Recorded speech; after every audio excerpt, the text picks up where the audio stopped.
தங்களுக்கு இருக்கிற ஒரு மன அழுத்தங்களை போக்கிக் கொள்வதற்குத்தான் விழாக்கள், இசைகள், பண்பாட்டு நிகழ்வுகள். ஆனா புதுசா மேலை நாட்டு கலாச்சாரத்தை கொண்டு வந்து திணித்து பல்லாயிரக்கணக்கான பேர் கூடி நின்று குத்தாட்டம் போட விட்டு அந்த பெண் பிள்ளைகளை சீண்டுகிற ஒரு அநியாய அக்கிரம நிகழ்வுகள் நடக்குது. இன்னைக்கு அண்ணா பல்கலைக்கழகத்தில் நடந்தது மட்டுமல்ல, தமிழ்நாட்டில் பல இடங்களில் நடந்தது.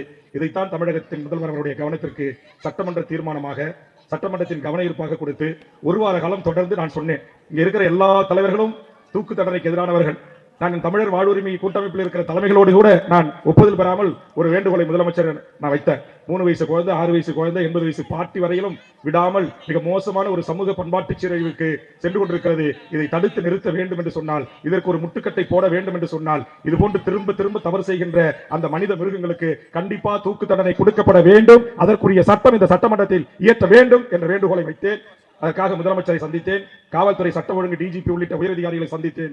என் கோரிக்கை ஏற்கப்பட்டு நேற்றைய முன்தினம் தமிழ்நாட்டின் வரலாற்றில் இது போன்ற தவறுகளை செய்கின்ற நம்முடைய தாயை, நம்முடைய சகோதரியை, நம்முடைய பிள்ளைகளை இவ்வளவு மோசமாக கீழ்த்தரமாக தன் காம இச்சைக்கு பயன்படுத்திக் கொள்கின்ற இந்த மனித சமூகத்தில் வாழ்வதற்கு லாய்க்கேற்ற இந்த காட்டு மராணிகளை அவர்கள் சாகின்ற வரையில் தூக்கிலிடுகின்ற தூக்கு தண்டனையை தமிழக முதலமைச்சரும் தமிழக சட்டமன்றமும் கொண்டு வந்திருக்கிறது.